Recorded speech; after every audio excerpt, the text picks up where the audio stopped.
C'est quoi? C'est du zouk, hein? Dave des peu, hein, pour ceux qui se rappellent. C'est pas sûr que cette nouvelle génération le connaisse, mais en tout cas, on a vu le style vestimentaire. Et puis, la dame qui dansait en jean, la petite ceinturette, c'est du zouk, hein? C'est du zouk, je pense. Est-ce qu'on danse comme ça aujourd'hui? En boîte? Je pense pas trop. C'est vrai que ça fait bien longtemps que je Aujourd'hui, suis c'est plutôt la gymnastique. Non, je pense que ça doit être un peu plus langoureux aujourd'hui quand même, Oui. non? Ouais. On est trop, aujourd'hui, c'est très collé. Là. Serré. Voilà. Là, il danse. Là, il danse. À la limite, il danse. Ah Il n'y a ouais. pas d'arrière-pensée. Il y a un peu de pudeur. Voilà, il y a un peu de pudeur. Ouais. Aujourd'hui, on est un. On se colle automatiquement. Voilà. C'est-à-dire que quand on commence à danser, il y a déjà un calcul. Oh mon Dieu, ça va vite. Alors, on revient un peu à ce qui nous rassemble ce matin. Maman Diabareté est partie à la baie des milliardaires. Hein, voilà. Comme on l'a dit, la mosquée organise sortie des femmes. Ouais. Donc, elle est partie et on l'embrasse très, très fort. On revient au sujet travail et vie de famille. Donc, essayons de trouver des solutions, proposer. Hein, on n'a vraiment pas la science infuse, mais essayons de mettre des jalons. Qu'est-ce qu'il faut faire? Si monsieur ou madame, donc, s'ils ont pris le travail comme excuse afin de faire des séminaires où il n'y en a pas et tout, alors qu'on est ailleurs, que faire quand on sait que l'objectif, ce sont les enfants, comment les protéger pour que demain, cela soit des personnes qui travaillent, mais avec un mental sain et qui prospèrent dans la vie. Parce que je pense qu'au final, c'est les enfants. On ne peut pas avoir des enfants et puis les regarder partir en vrille, on fait n'importe quoi. À la base, le monsieur ou madame aurait déraillé. Alors, comment faire pour rattraper tout ça? Bien, je pense que, comme on l'a déjà dit dans nos propos liminaires, c'est certainement de revenir aux fondamentaux. Et les fondamentaux? Les fondamentaux, c'est forcément des valeurs spirituelles. Donc, tant qu'il n'y a pas les valeurs spirituelles, c'est difficile. Ça ne peut pas marcher. Parce que Dieu est forcément au centre de tout. Si vous n'avez pas de valeurs spirituelles, ça suppose que vous n'avez pas de repères. Ouais. Donc chacun fait un peu ce qu'il veut, chacun a sa petite activité, il va où il veut, il fait ce qu'il a envie de faire. Donc il faut forcément mettre Dieu dans cette affaire de famille-là. Et comme on l'a dit, comme la famille c'est le socle de la société, si vous constatez aujourd'hui que la société va très mal et que les gens marchent peut-être d'une certaine façon, c'est parce qu'en amont justement nos familles ne vont pas bien. Donc, pour que les familles puissent aller bien, il faut que chacun prenne sa place. On l'a dit, c'est un système. C'est un peu comme une chaîne et chaque maillon a un rôle à jouer. Donc, l'absence a forcément des répercussions sur l'éducation des enfants. Ou le travail, trop de travail. Trop de travail. Et puis, bon, comme je dis, c'est vraiment l'absence. Il faut qu'on ait des activités de famille.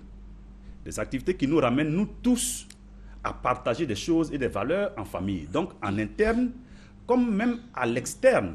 Parce que je l'avais dit tantôt, il faut souvent éduquer les enfants par l'exemple. Donc, sortir souvent de son cocon familial pour faire partager un certain nombre de valeurs de la société à nos enfants.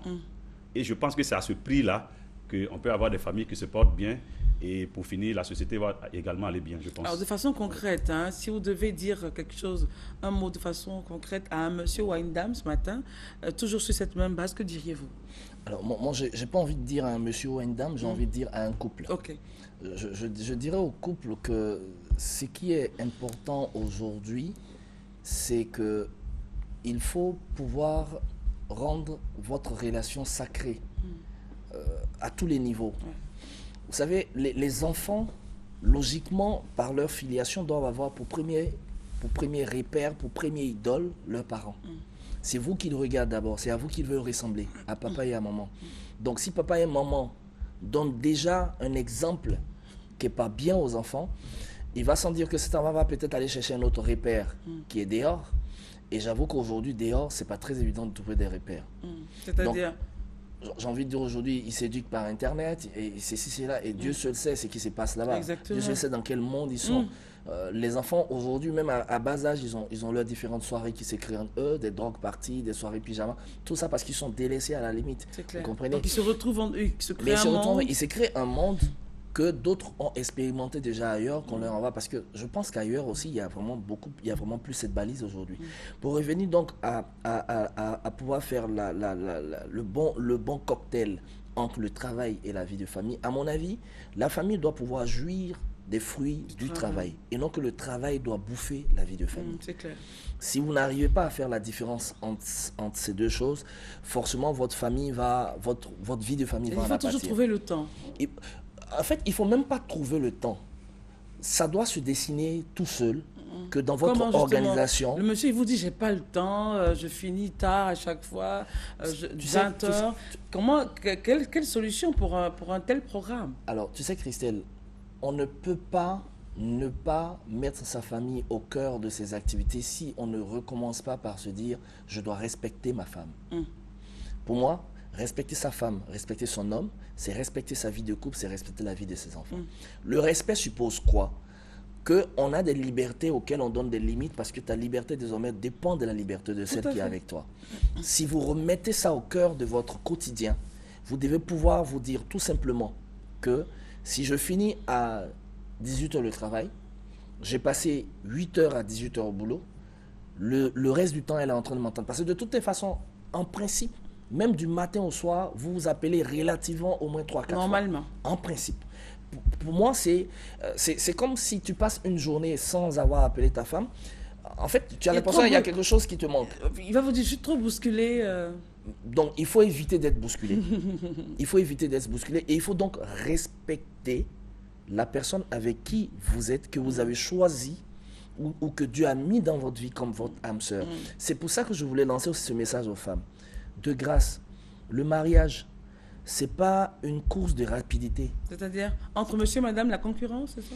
Non, j'ai envie de dire, par rapport aux choisir autres, son homme, c'est choisir l'avenir de ses enfants. Choisir son homme, c'est choisir l'avenir de ses enfants. Si vous choisissez votre homme parce qu'il a du sou et que vous voulez assurer à vos enfants un avenir radieux financier, donc l'argent va faire l'avenir de vos enfants.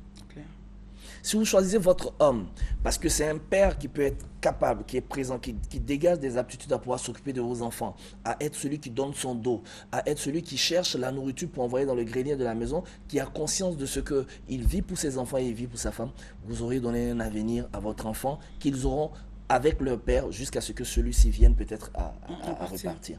Donc, choisir son homme, c'est choisir l'avenir de ses enfants. Si on court pour rentrer dans le mariage, parce que Christelle s'est mariée et que Bintou à côté, elle veut se marier pour juste faire la même chose dans le quartier, que Bintou sache que là, finalement, c'est une course de vitesse. On a tapé 100 mètres là rapidement et puis 2 jours après, le mariage. Voilà. D'accord. Alors, au total, c'est vraiment ce qu'on avait à dire sur ce sujet-là. En même temps, on ne peut pas tout dire. C'est vraiment les jalons qu'on met là, les pavés. Et puis, dans chaque famille, le débat continue. Ouais. Mais au total, pourquoi ce sujet? Comme M. Dahl a dit dans ses propos, il faudrait arriver en tout cas à avoir une bonne vie de famille pour que les sociétés se portent bien. En tout cas, j'ai été très, très, très heureuse d'avoir été en votre compagnie pour cette dernière matinale. Judith Assoumou était là, avec toute l'équipe. Là-haut, bon, j'ai pas les noms, mais les noms défilent en tout cas. Vao, Novan, Serge, Panama, Carole, et puis voilà, chef de plateau, Hassan Ndiaye. Enfin bref, tout le monde, on vous dit merci, merci, merci. Tous ceux qui ont bossé depuis 3h, 4h du mat pour qu'on puisse avoir cette matinale. Merci à vous. On se retrouve la semaine prochaine, jeudi, vendredi et samedi. Et puis, portez-vous bien et bonne vie de famille surtout. Au revoir.